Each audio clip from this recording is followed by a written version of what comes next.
They verified everything before sending the money. The company existed, the documents were correct, and the agent answered every question without hesitation. That is why, when they wired $90,000, they felt completely safe. By the end of the week, they learned that none of it was real. Thomas and Linda Harper had lived in Florida for over a decade, but retirement changed how they saw everything around them. What once felt like a busy and convenient place to live now felt crowded and noisy. They wanted something quieter, something more stable, somewhere they could settle without worrying about constant change. Thomas had spent most of his career working in maintenance and operations, while Linda had worked in accounting, where precision and careful review were part of her everyday responsibilities. They were not careless people, and they did not make quick decisions without thinking them through. Over the years, they had built their savings slowly, avoided unnecessary risks, and created a financial plan that allowed them to retire without debt. Their goal was simple. They wanted to move closer to the coast, find a smaller home, and live comfortably without stretching their budget. They were not in a rush, and they believed that taking their time would help them avoid mistakes. For several months, they searched for properties online, visited homes in person, and spoke with local agents to understand how the market worked. Some houses were too expensive, others needed repairs, and a few that seemed right were already under contract before they had a chance to make an offer. Over time, they started noticing a pattern. Homes that were priced reasonably did not stay available for long, and agents kept repeating the same advice. If you find something you like, you need to act quickly, because waiting usually means losing it. That idea stayed with them, even though they still preferred to move carefully. One evening, while going through listings, Linda found a property that immediately stood out.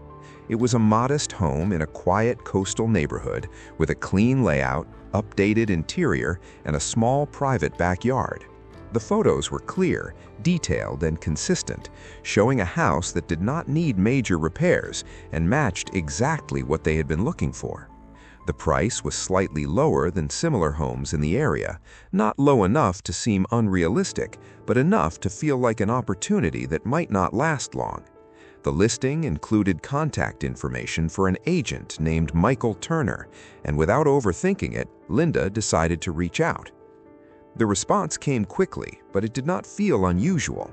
Michael introduced himself in a calm and professional tone, confirmed that the property was still available, and explained that the seller was motivated because of a relocation. He offered to schedule a video tour the next day, saying it would give them a clear view of the house without having to wait for an in-person visit. Everything about the message felt normal, and the speed of the reply felt like efficiency rather than pressure, so they agreed to the call. The next afternoon, they joined the video tour, and from the moment it started, everything appeared consistent.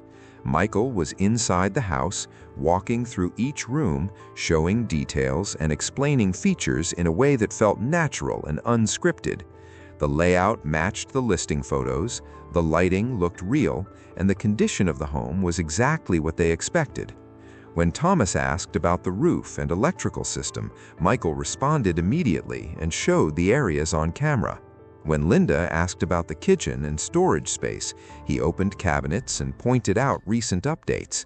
There were no delays, no confusion, and no signs that anything was out of place. The call lasted less than 10 minutes, but it was enough to give them confidence. That evening, they discussed everything carefully, just as they always did. They compared the house to others they had seen, reviewed their finances, and talked about whether it made sense to move forward. Nothing about the situation felt wrong, and nothing raised concern. The only factor that stood out was how quickly they needed to decide. Michael had mentioned that there were other interested buyers, and that the seller was planning to review offers within a short time frame. That matched what they had already been told about the market, and it reinforced the idea that waiting might mean losing out. By the next day, they decided to move forward, believing they had found the right place at the right time. Michael sent over the purchase agreement, and the document looked exactly like what they expected. It was detailed, structured, and written in clear professional language. The formatting was clean, the terms were standard, and the numbers matched what had been discussed during the call. Thomas reviewed it carefully, reading each section and making sure everything made sense, while Linda focused on the financial details and timelines. After going through it separately, they compared their understanding and found no inconsistencies. Later that day, Michael followed up with them, maintaining the same calm and professional tone he had used from the beginning. He explained that the next step was to secure the property with a deposit, describing it as a normal part of the process in a competitive market. He did not pressure them or rush them into making a decision. Instead, he presented it as a way to protect their opportunity and move forward smoothly. That approach felt reasonable and aligned with everything they had experienced. Over the weekend, they prepared carefully, reviewing their accounts and confirming the amount they were comfortable sending.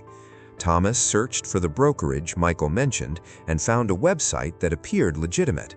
The listings were active, the office location was real, and everything looked consistent with a professional real estate company. He even tried calling the office, but no one answered, which he assumed was because it was the weekend. At that point, there was no reason to doubt anything they had seen or experienced. On Monday morning, the wiring instructions arrived, and they were presented in a way that looked professional and complete. The email included all the expected details, such as the company name, account information, and bank details, and everything matched what they had already verified. Thomas printed the instructions, and they sat together to review them once again, discussing each step to make sure they were comfortable moving forward. After going through everything, they believed they had verified all the necessary details and that there was nothing they had missed. Later that morning, they went to their bank and authorized a wire transfer of $90,000. The process was smooth, and the transaction was completed without any issues. When they returned home, they felt a sense of progress, believing they had taken a significant step toward securing their new home. Shortly after, a confirmation email arrived, stating that the funds had been received and that the next steps would follow. Everything felt complete, and there was no reason to think otherwise. Tuesday passed without any updates, but they were not concerned because delays were common in real estate transactions. Wednesday passed as well, and Linda decided to send a follow-up email, expecting a response within a reasonable time frame. When no reply came, she called, but the call went to voicemail. She tried again later, with the same result. By Friday morning, the silence started to feel unusual, and by Friday morning, it was no longer something they could ignore. Thomas decided to contact the brokerage directly, hoping to get clarity on the situation. This time, someone answered the call, and when he asked for Michael Turner, there was a pause before the response came. The person on the other end told him that there was no agent by that name working at their company. Thomas explained everything, including the calls, the documents, and the deposit they had sent, but the answer did not change. The email address they had been communicating with was not connected to their company, and the person they had trusted did not exist. In that moment, everything they believed to be real began to fall apart. The listing, the video tour, the documents, and the confirmation email all lost their meaning at once. They contacted their bank immediately, but the transfer had already been processed and the funds had been moved through accounts that made recovery impossible.